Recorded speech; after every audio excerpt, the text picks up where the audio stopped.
Don't compare yourself. Compare yourself to what you were last year or last quarter or last week. Welcome to episode number 6 of the Photography Business Mastery for Moms. And today we are going to be talking about the seasons of life for your family and your business. Welcome to the Photography Business Mastery for Moms podcast. This podcast is designed specifically for moms who are passionate about photography and entrepreneurship.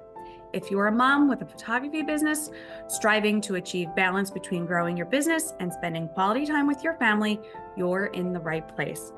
In each episode, we delve into the strategies, tips, and insights tailored to help you thrive in both your professional and personal life. From marketing techniques to time management hacks, we provide tangible information to help you scale your photography business while prioritizing your family. Join us as we explore how to navigate the unique challenges and joys of being a mompreneur in the photography industry. Let's empower each other to achieve success and fulfillment in both our businesses and families. So today on the podcast, I wanted to talk about different seasons of life for your family and your business. The biggest thing is comparing yourself to other photographers, either locally or industry-wide, that they are all in different seasons and chapters of their business and life as well.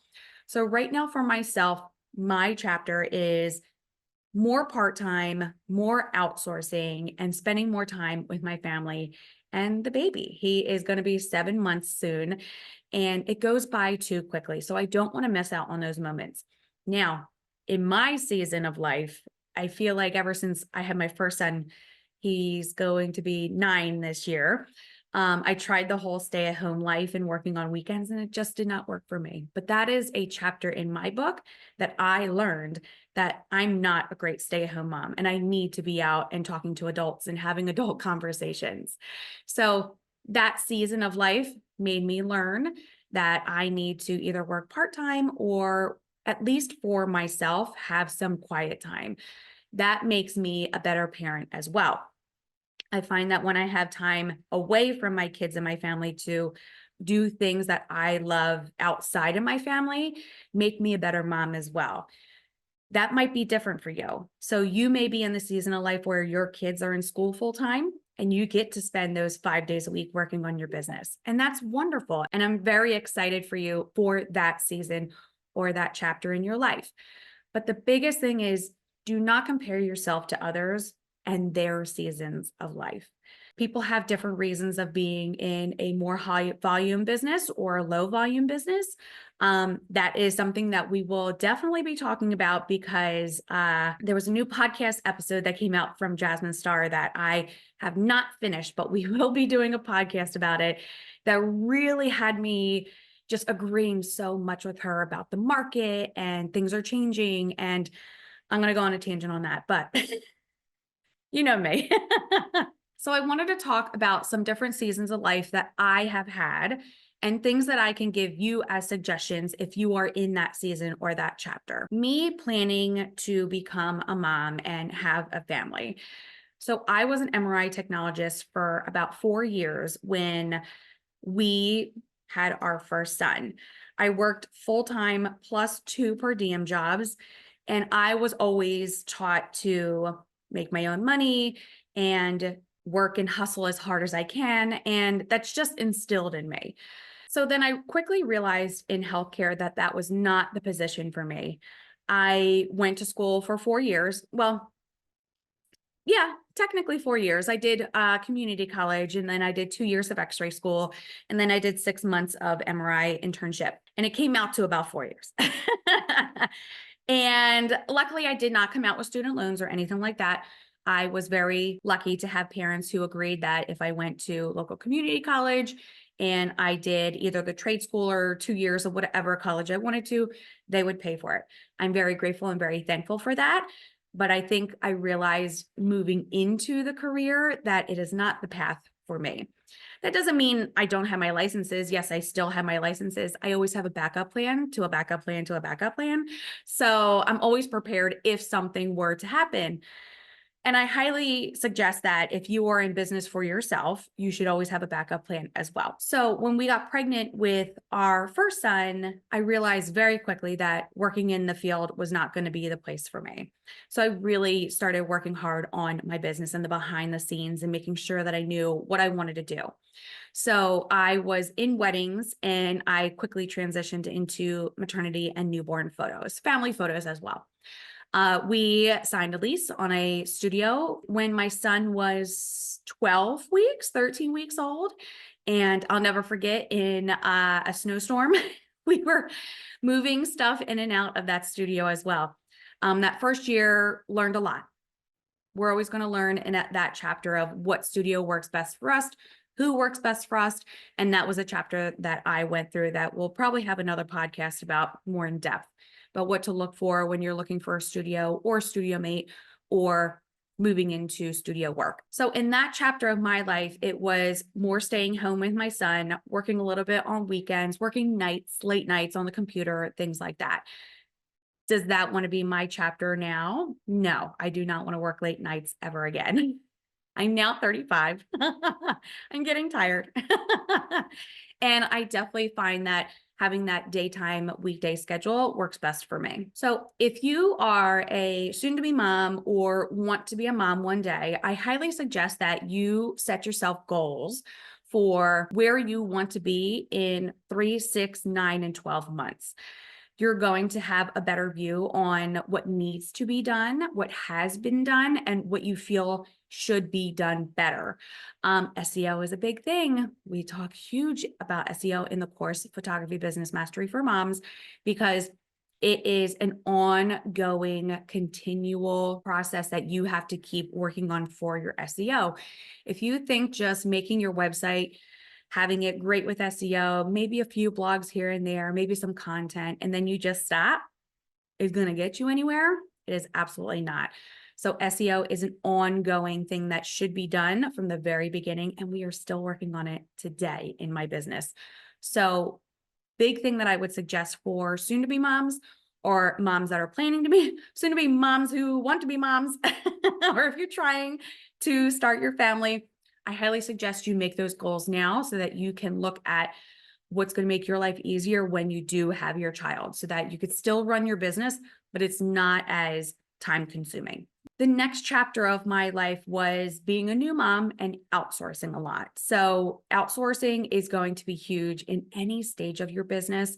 If you want to grow your business, you need to grow your staff. You need to be able to grow and do more with clients and outsource the things that are not going to make you money. I absolutely love my editor. I brought her onto my team in 2021 when I realized that I had 16 sessions in the wait list and I was not going to get to them for at least 4 to 6 weeks. And that was not the service that I wanted to provide my clients. So I hired her on in April of 2021.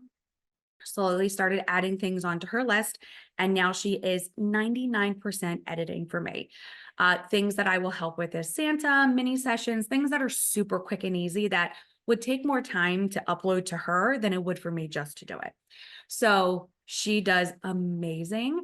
I absolutely love her. I love that I can also come to her with suggestions, questions, and it's not like she's taking anything personally. Like, I just asked her, so you just sent me these 4 galleries, you still have this one on hold, right? And it's just super easy to talk to her as well.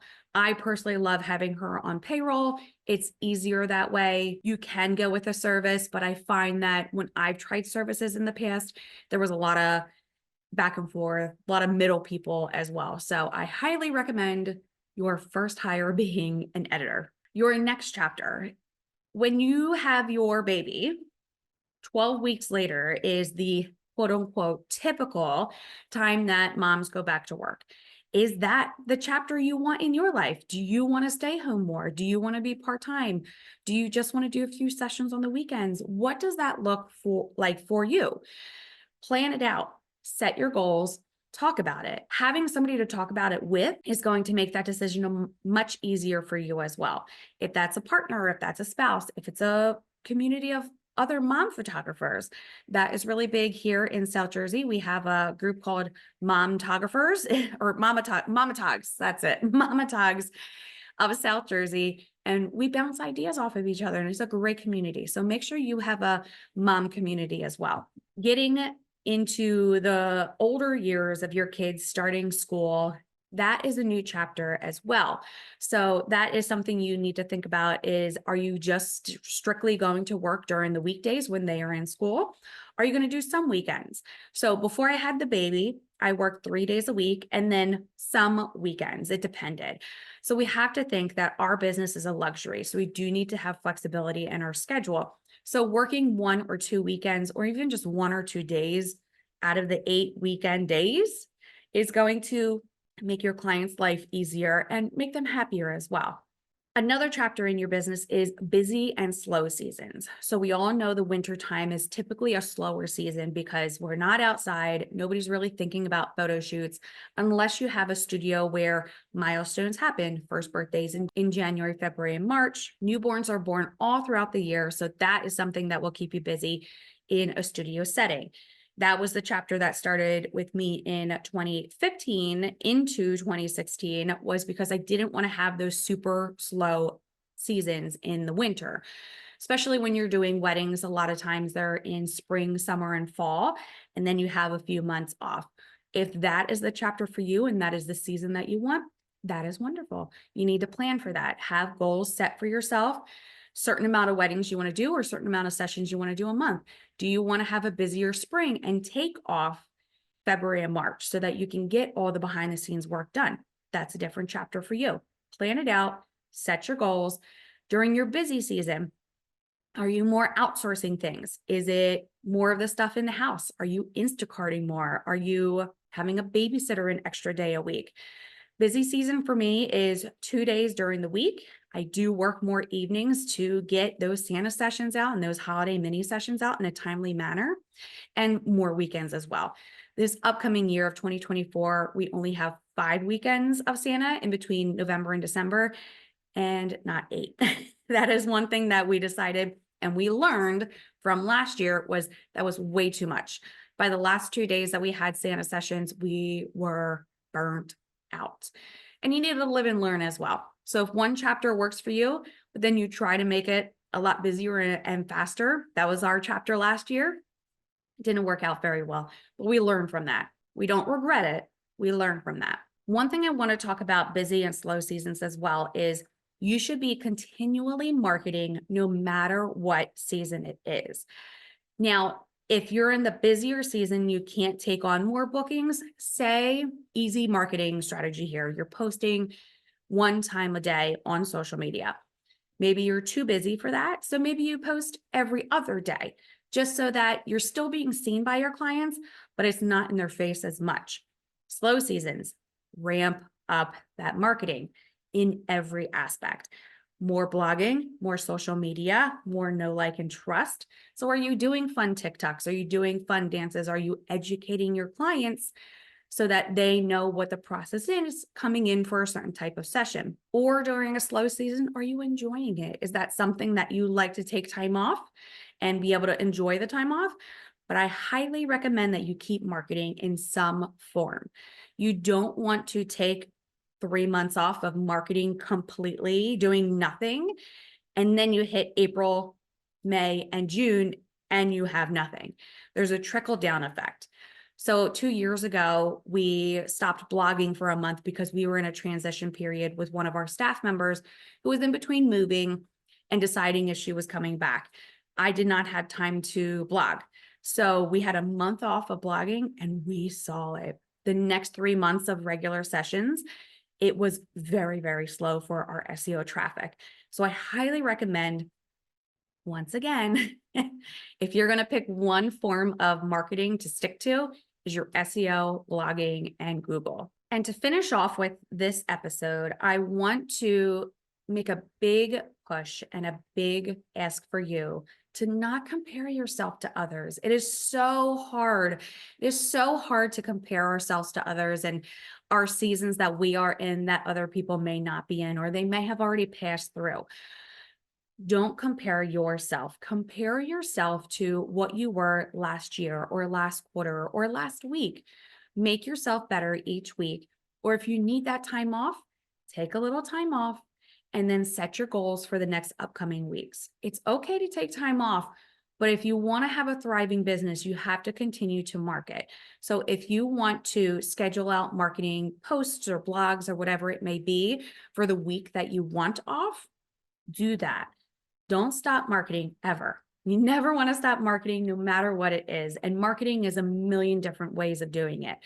So as long as you're doing something in your business to bring in those clients for the future, keep doing it. Find out what season you're in and do what's best for you. Don't look at your competitors. Don't look at the big educating photographers who are working 7 days a week because they don't have a family and their priorities are in their business. As a mom, our biggest priority is our family. So if that means taking time off to be with your family, make sure that you're scheduling some marketing aspects, spend your time with your family, and then get right back to it when you're ready for that next chapter. This episode is sponsored by HoneyBook. HoneyBook is the all-in-one business management platform to make your journey even smoother as a photographer. Whether it's managing your clients, sending contracts, or tracking payments, HoneyBook has you covered, leaving you more time to focus on what truly matters in your life. Check out our affiliate link in the description to get yourself 50% off your first year.